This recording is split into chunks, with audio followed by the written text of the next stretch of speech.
Hello.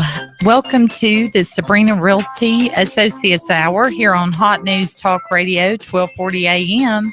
I'm so thrilled to be here today, and I'm even more thrilled to see some sunshine. Aren't you, Mark? I sure am. Well, anyway, we are so thrilled to have with us today in the studios David Bartow. He is the director of Collegedale Tomorrow, very well known throughout Hamilton County. He is just very involved in the community there in Collegedale. He is an asset to all that know him. They very much appreciate him and all he's done for the Collegedale area. Good morning, David. Thank you for joining us today. Thank you for having me, Sabrena. Well, I was, curious. I wanted to have you on today because on the Sabrena Realty Hour, we talk all things real estate and community. And there's a lot going on in the Collegedale community. And even though it's going on in Collegedale, it is something that's going to benefit the entire Hamilton County area. And I know that there is a project underway that's very near and dear to your heart, and it is called the Collegedale Commons. And I know that that's been in the works for the past 5 years. So what I was kind of hoping today is that you could kind of go back to the beginning, tell us how this came about and what you've done to date to get this project going underway. Well, thank you. The Commons is a culmination of about 5 years of work between the stakeholders, the major stakeholders in Collegedale, the city and county government, and the community in Collegedale. And what it's going to end up being is we've bought 8 acres right behind City Hall. That's off Swinier Drive, but it's in between Appleton Pike and Ooltewah Ringgold Road. So 2 of the busiest roads in the entire regional community. Right. And we have 8 acres there, and we're going to put in a 56,000 square foot farmers market, a sound stage, and a new community center. And the new community center is going to be large enough to where we can become the regional community center for Eastern Hamilton County. Wow. That's going to be a true asset to the community because this will allow people not to have to go downtown. They'll just be able to stay over in the eastern part of the county. Right. And this is not in competition with the Chattanooga market downtown. This is in concert with the Chattanooga market. I'm on the Chattanooga market's board of directors. And what we've run into with the market is that we're basically being crushed by our own success. Mm-hmm. We have 54,000 square feet downtown. We're open from 11 till 4 on Sundays.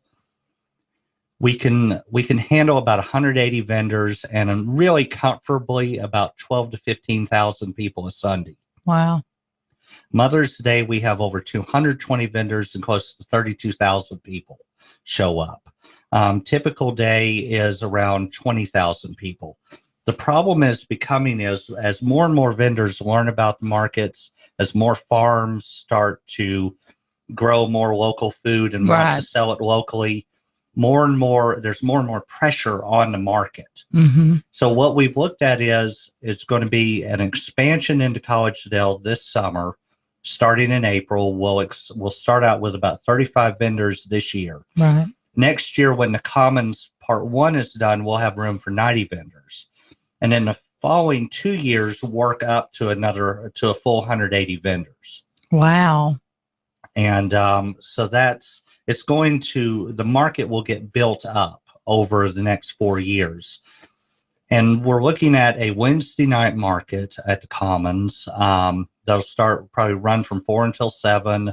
It'll be food centric. It'll be a lot of local farms and then food trucks. So people could run up to Collegedale from East Brainerd area, have supper, buy vegetables, do this, do that. And then we're looking at a Saturday late afternoon into later Saturday night market. Right. And that should be fun because with the football stadium and the soccer games and everything going on downtown, you really can't do a Saturday night market downtown. Right. I can understand that for sure. And then we're working on probably a Sunday morning. That would lead into an early Sunday morning market. What is your target opening date? Do you have an opening date in mind, or do you have just a projected? For the small market, we're looking, which would be, it's only going to eat up about 8,000 square feet of the 8 acres. Mm-hmm. We're looking at this April. And what we're going to do is put in 6x6 posts and run shade cloth and gravel underneath it. As I said, we only have to have enough room for probably about 35 vendors. What we're discovering is that rain is not the big killer of farmers markets.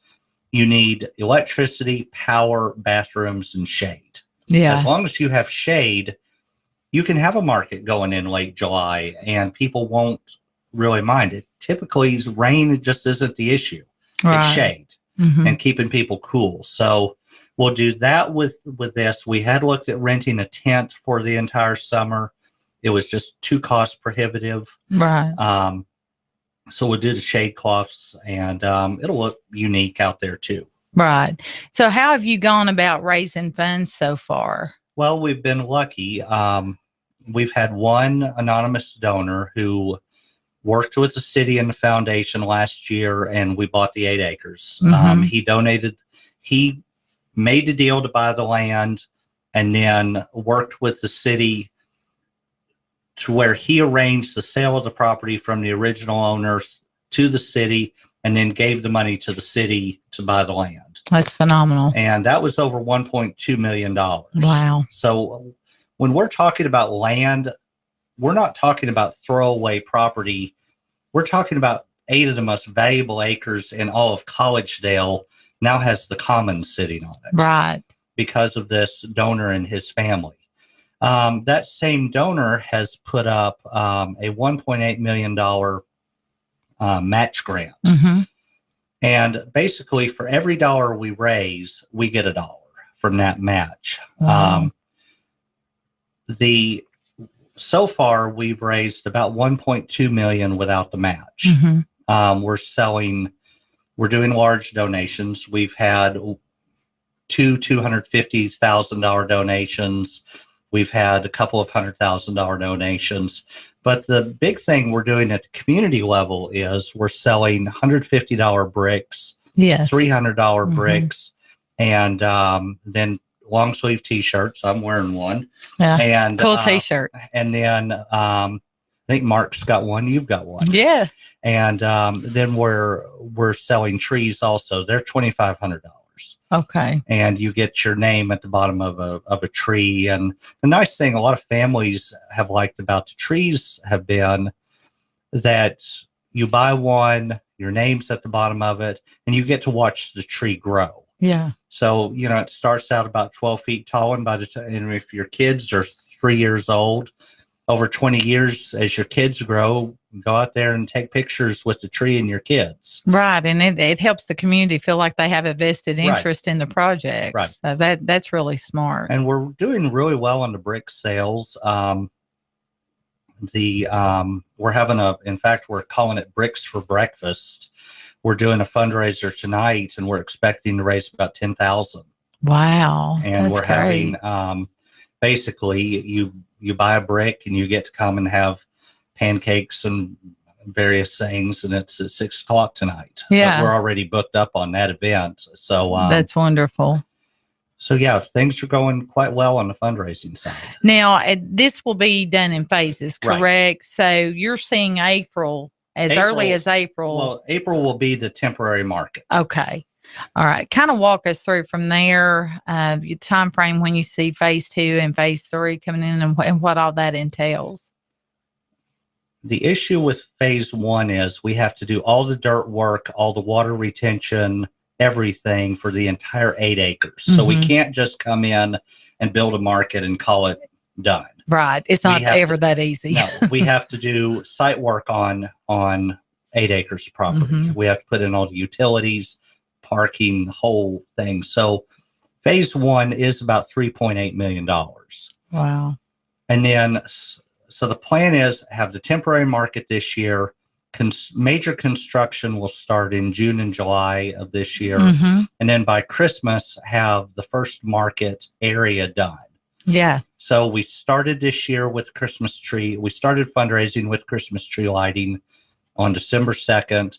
And then this coming year on December 2nd or 3rd, have the grand opening of the market. Yeah, that's really exciting. I know you had great attendance at the tree lighting this year. A lot of people excited. People. Yeah, a lot of people are excited about this. Okay, so You're seeing phase one would be done for next year. Okay. And we'll have room for 90 vendors. Okay. And we'll have the parking and everything. Phase two, design on phase two would then start, and fundraising for phase two, which is going to be the community center and the new sound stage. Mm-hmm.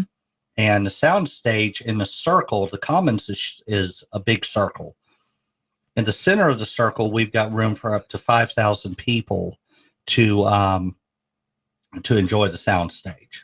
Now, are you seeing local bands participating here, or are you seeing even bigger than that? Are we going to bring in some bigger bands like ZZ Top, maybe?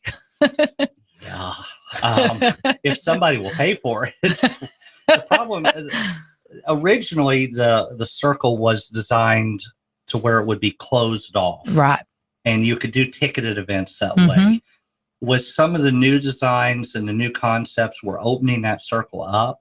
Right. It's where you can see into it. We don't want it to feel closed in and claustrophobic. Even though it's 540 feet from one side of the circle to the other, if you close all that in, it could feel a little close. But what I am foreseeing is a lot of events like down at Nightfall downtown, where a bank or a we can have, for only about $50,000 a year, we could have the Sabrena Realty, concert series. I'm gonna have to sell a lot of houses to be able to afford that. Yeah. So, I could very easily see something like that. We've got a donor in town who's already talking about. He loves bluegrass, and he goes to Merle Fest. He goes to all these different bluegrass festivals all over the Southeast, and he's even talked about. He's asked me what it would cost to get with Riverbend, to get with somebody and say, what would it cost to have a summer-long concert series where every Tuesday night was, for lack of a better word, Bob Fest. Right. Well, we're going to have to start something like a Riverbend Fest out there. And he's looked at that. We've, talked to McKee Foods about having Little Debbie Days out there, especially if we could do it during the week, not get into the weekend issues, have something like that. Right. That's a good idea. And then on the event hall, where that's the third phase after everything else is done, the event hall, I think it's going to happen, but we are waiting on that that's going to be the last project. Right. And that event hall will be big enough to seat 500 people at round tables at catered events, up to 1,200 people for if you had a political rally or, say you had a Donald Trump or someone come to town, you could put, somebody like that in I think we'd need more than 1,200. Well, probably would. Capacity for him. Well, the nice thing about the event hall is the side doors are made to roll up. Yeah. So where you could have 5,000 people around there and have someone speaking on the inside. But the event hall's going to have to be, a major, someone just basically just comes in. It's going to have to be a legacy gift. Right. It's going to be hard to go to the community and say, buy $150 bricks, buy this, buy that for a huge event building that on average you're not going to use. Right. Because unless you're having a wedding or a bar mitzvah or a political thing, it's not going to be a really heavily used building except by large entities. Right. So, if there's a corporation out there that would like a 15,000 square foot event hall, my number is. Right. Well, as you know, David, the eastern part of the county is really growing. I mean, we're busting out the seams out there. Collegedale area, Appleton, East Brainerd's already experienced tremendous growth over the years. And so now we're seeing that growth extend into Appleton, Collegedale, and Ooltewah. And I'm very excited that this is going to take place in my district. District 7, it makes it very near and dear to my heart as well. And I know that the community will get on board and they're going to get excited as, you get different phases completed. So with the event hall, as far as phase 1, 2, and 3, you don't have a for certain projected date or. We'd like to be done in 4 years. Yeah. With everything. I don't really want to be fundraising in 6 years. Right. We're doing everything we can to avoid that. Mm-hmm. But a lot of folks have talked about this being, Collegedale's new center, and it will be, but it's also the new regional community center. Right. It's because you really have to start looking at Collegedale, East Brainerd, Appleton, and Ottawa as really one community. Absolutely. Especially as more and more people move in, as East Brainerd Road is widened to 5 lanes, as Appleton Pike's widened out. They're even talking now about Ottawa Ringgold Road, doing stuff there. Mm-hmm. As more and more people move in, the old lines, they're important, but they're starting to fade away more and more. And so the Commons will just be the center for the region. Right. Well, I'm very, very, very excited about it. And I think this was the first time that Mark's actually heard about it, haven't you, in this kind of detail? In this detail, yes. I've heard bits and pieces along the way, but it's very exciting. And this will spread, throughout the county and then even beyond. Well, I'm hoping that we can help him get the event hall done so we can help hold our next political rally. I run again in 2018. We've got to get it ready by then because that's going to be a big election year. Well, we had one family out in Collegedale that I kept teasing one of the mothers because she had 4 kids. Right. And so we need to get this thing built so you can have the kids in there. And then she keeps marrying off her kids. And I'm like, I'm running out of kids. Right. Well, you're going to be out Thursday. You're actually going to be at a community meeting that Larry Groen and I are having out at Morris Hill Baptist Church. That's going to be Thursday at 6. And you're going to bring plans, right? You're going to put plans on display. And I'll have the plans for the Commons model, the mock-up of it. And we'll have ways to buy bricks or T-shirts. We do have a website. It's collegedale.foundation.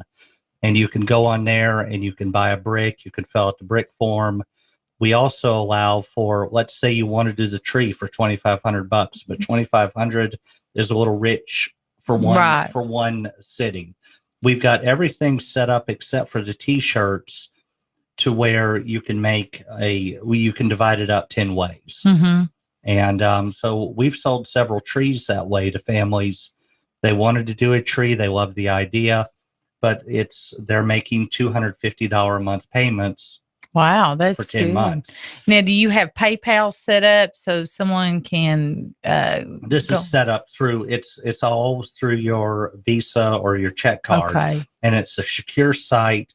I cannot remember the name of it. It's not PayPal. Okay, it's even more secure than they are, and it's got all the fraud protection and everything on it. But we've had one lady, actually several, get on there, and they said, "Well, I want to give $20 a month for 5 years." Mm-hmm. And that's what they're doing. They're giving $240 a year, and they set it at 5 years. So you can set it up like that too. Yeah, that's smart. That's real smart. So you are the director of Collegedale Commons, and I guess this is a vision that you had. Well, it's a vision that a lot of people had. Yeah. It started out with the ETSO, which is the East Tennessee Symphony and Orchestra, wanting to build a pavilion over at the Veterans Park. Right. The problem with the Veterans Park is it's all in the floodway. Right. And anything we built would have had to have been up on stilts. There's also a gas line down there. Right. And and then there was a group of us that wanted a farmer's market. So I guess my only claim to fame, if I get one, is my thought was how do you put the farmer's market, the event halls, everything, and the performance area into one box, right, and package it up as the Commons and keep it on one piece of property. Well, for what it's worth, I think they've put the right guy in charge, David. I know that you're very passionate about it. You're very dedicated, and I know that you'll see this project through. Now, for anyone that wants to get involved or wants to know how to buy a T-shirt or a tree, let us know. Tell us now, tell the listeners out there how they can get in touch with you, your phone number, your website. My phone number is 423-664-3022. And the website is collegedale.foundation. There's no .com or anything. It's just collegedale.foundation. Okay, and you'll be out Thursday evening at Morris Hill Baptist Church at 6:00 with plans. You'll have T-shirts, an opportunity for any of the businesses that want to buy a brick. Is that correct? Yeah. Okay. Well, we look forward to that. And thank you so much for joining us today. This has been very informative. I'm very excited about it. And we will be back. Join us after the break. We'll have our next guest on coming up here shortly on Hot News Talk Radio, 1240 a.m. with Sabrena Realty Associates.